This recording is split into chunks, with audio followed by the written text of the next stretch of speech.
Ito guys, nararamdaman natin na parang nanganganak ng nanganganak ng good news or magandang balita pagdating sa mga kaperahan. Sa ano to guys parang I'm sensing na maraming opportunities. Ito guys, kaya siya lumabas. Ito mga kapiksi, parang napakaraming opportunities na maririnig kayo or madidiscover kayo ngayong season na to guys. So kailangan sabi ko nga sa inyo, dapat marunong kayong kumilos, marunong kayong mag-take ng action mga kapiksi, marunong kayong sumipat ng opportunities na to, kasi ito yung maaaring maging dahilan para lalong umangat at umunlad.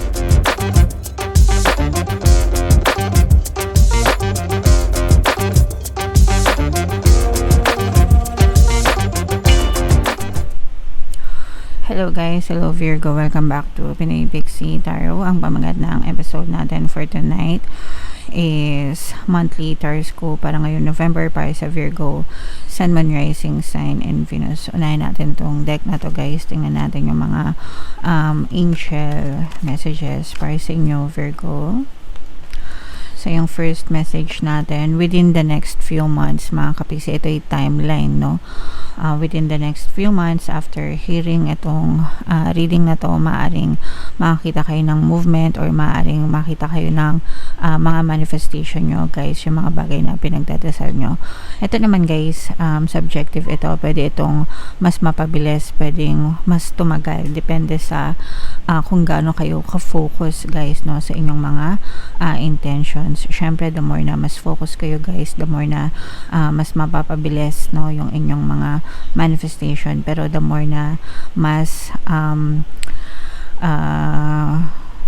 distracted kayo, mas nega kayo, maaring tumagal yung manifestation nyo. So sa inyo yan nakasalalay, pag focus mas mabilis, kapag distracted mas matagal.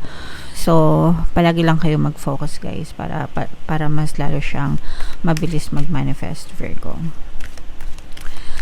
And another message for you Virgo.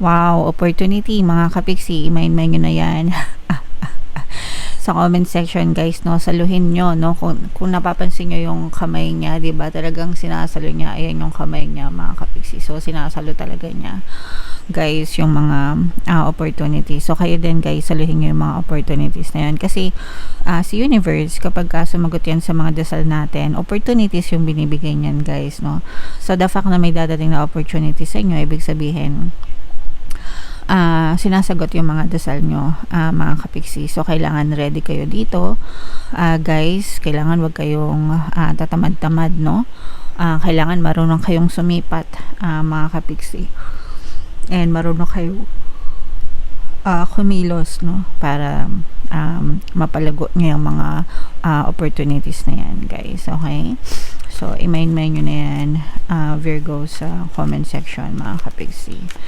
And yung next message for you Virgo, get more information. Syempre importante na wag din kayo magpadalos-dalos sa mga opportunities. Yes, i-welcome natin yung mga opportunities, pero dapat pag-aralan nyo rin, i-explore nyo rin, kasi marami ding scammers nowadays. Paalala mga kapiksi, merong nagnanakaw at gumagaya ng profile ko sa Facebook, nagchat-chat sa inyo na nag-aalok ng reading, nagpapabayad, sabi 500 to 700 daw. Guys, hindi ako nag-aalok ng personal reading, wala akong messenger, wala akong chinachat na kahit sino, so mag-ingat kayo sa mga scammers guys. So same here guys, sa mga opportunities, make sure na you get more information, pag-aralan nyo para hindi kayo ma-scam guys. Okay, so i-main nyo na tong opportunities na to guys sa comment section. Buo na tayo ng hanapin natin yung energy nyo habang sinashuffle ko to. Paloorin nyo mula guys yung video natin regarding sa ating paano mag-manifest ng abundance video course. Kapiksi, sawa ka na ba sa mga struggles at hirap sa buhay mo? Masipag ka ba at masikap sa buhay ngunit hindi ka pa rin umaasenso? Ilang beses ka na bang nag-attempt mag-negosyo at mag-invest pero palagi ka pa rin nalulugi? Sa pagkakataon na ito ay maaaring may subconscious beliefs ka na nagiging balakid sa iyong pag-unlad at pagyaman. Introducing, paano mag-manifest ng abundance video course. Dito ay matututunan mong ma-overcome ang mga balakid mo para tuluyan ka ng umunlad, umasenso, sumagana, maging matagumpay, successful at maswerte sa iyong kabuhayan, pera, trabaho, negosyo, salapi at kaperahan ng bonggang-bongga. Dali, mag-send na ng email sa pinoypixietarot@gmail.com at simulan na ang iyong pagyaman ngayon. Alright, so sa lahat ng gusto mag-avail ng course guys, naka-flash sa screen nyo. Meron tayong paano mag-manifest ng abundance video course, paano mawala ang third party at magkaroon ng harmonious na relationship, paano pabalikin si ex, advice, breakup. Sa mga interesado guys, mag-send lang kayo ng email sa pinipixitaro@gmail.com. And sa mga naghahanap ng pampaswerte na lucky charms or lucky bracelet, Aventurine at saka Citrine yung recommended ko guys. May makita kayong link sa description box mga kapixi. So, Virgo, kayo ay represent ng King of Pents sa ating spread. Latag natin yung spread nyo guys. And kung hindi nyo pa napapanood yung ating 2026 pick a card kapalaran, punta lang kayo sa homepage natin mga kapiksi. Nandun na yung reading nyo guys. So this is a very positive energy mga kapiksi. Eto guys, nakikita natin na maaaring nagkakaroon ng balakid sa inyong pag-unlad, pag-asenso mga kapiksi, no? Kasi malaki yung potential guys na umangat yung inyong pamumuhay, pero nagkakaroon ng limitation sa pwede nyo ma-achieve dahil sa mga limiting beliefs nyo ito guys, no? Ibig sabihin meron kayong mga pinapaniwalaan ng mga negative or opposed dun sa gusto mong marating sa buhay. So marami kayong mga limiting beliefs, yun yung nagiging kalaban nyo, yun yung nagiging balakid sa pag-unlad at pag-asenso nyo. So yung mga what ifs nyo mga kapiksi, kung kunwari nag-a-apply ka ng trabaho, tapos nag-a-apply ka nga pero iniisip mo naman, naku baka hindi ako matanggap, baka mas may magaling pa sa akin, baka hindi ako qualified, yung mga ganon guys. Nagets nyo ba? O kaya naman, meron kayong sari-sari store, nagbukas kayo ng tindahan, tapos iniisip nyo, naku, baka konti lang bumili sa akin, naku, baka matumal yung benta, yung mga ganun-ganon. So, ibig sabihin, nililimitahan nyo agad yung full potential nyo dahil sa pagiging negative nyo, mga kapiksi. So, yun yung number 1 na kalaban nyo sa pag-unlad at pag-asenso nyo. So, you have to drop these negative thoughts, guys. Stop overthinking, no? Huwag kayo mag-overthink ng negative. Kung mag-overthink din lang kayo, mag-overthink na kayo ng positive, guys. Kasi, full potential ito eh. Ibig sabihin nito, guys, malayo pa yung pwede nyo marating sa buhay kung hindi kayo magnenega, mga kapiksi. Kasi yun yung nakikita natin na nagiging balakid sa pag-unlad at pag-asenso nyo, guys. Okay? Alright. Now, eto naman guys, eto guys, nararamdaman natin na parang nanganganak ng nanganganak ng good news or magandang balita pagdating sa mga kaperahan. Sa ano to guys parang I'm sensing na maraming opportunities. Eto guys, kaya siya lumabas. Ito mga kapiksi, parang napakaraming opportunities na maririnig kayo or madidiscover kayo ngayong season na to guys. So kailangan sabi ko nga sa inyo, dapat marunong kayong kumilos, marunong kayong mag-take ng action mga kapiksi, marunong kayong sumipat ng opportunities na to, kasi ito yung maaaring maging dahilan para lalong umangat at umunlad ang inyong pamumuhay guys. Okay, so i-mind nyo na yung mga opportunities na yan mga kapiksi. Yeah, and for some of you guys, maaaring meron dito kasing presence ng another earth sign, Capricorn, Taurus, Virgo, fire sign, Aries, Leo, Sagittarius. Ito naman guys, parang meron kayong madidiscover regarding sa mga tao sa paligid mo, kung ano talaga yung totoong intention nila, kung ano talaga yung totoong ugali nila, lalo na kung merong nakikipag-close sa inyo mga kapiksi.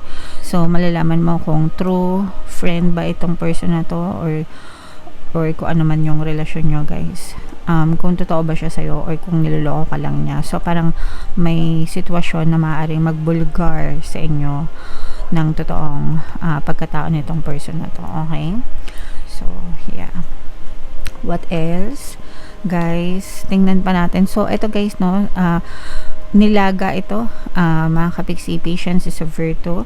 Ibig sabihin nito guys, maaari kayong makahigop ng mainit na nilaga. So pag sinabing makahigop ng mainit na nilaga, ibig sabihin nakita na kayo guys ng mga bunga ng mga pagsisikap nyo, nagiging masaya na kayo, you are being emotionally happy and satisfied sa nararating nyo sa buhay dahil sa pagiging consistent nyo and dahil sa pagiging matyaga nyo rin guys. Okay, so yeah, higupin nyo na yung mainit na nilaga na yan mga kapiksi. Alright, and for some of you naman guys, maaaring may bagong pag-ibig na magparamdam na sumisibol I'm sensing na this is more of like parang nasa friend zone kayo mga kapiksi, or kung hindi man kayo friends, at least same group of friends, parang same circle, magkakilala.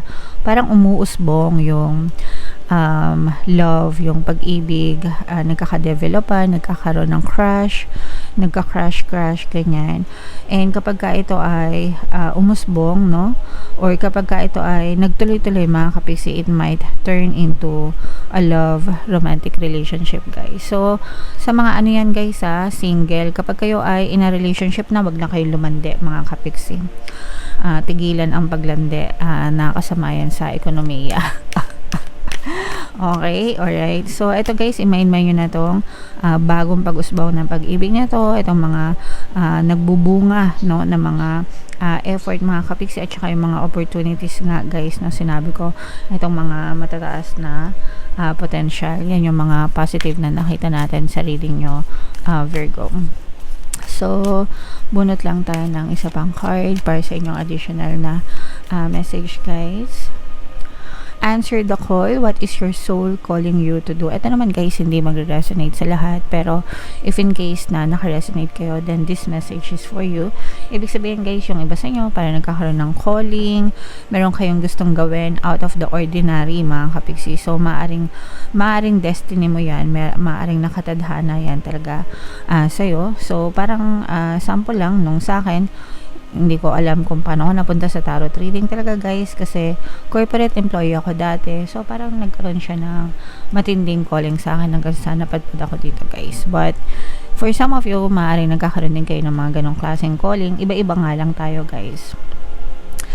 So, yeah. Depende sa inyo, guys, kung gusto nyo gawin or hindi, mga kapiksi. So, yeah.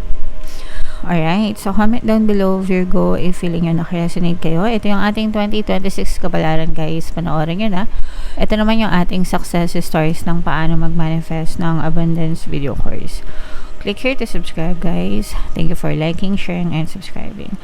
See you next time. I love you all. Have a nice day. Bye-bye.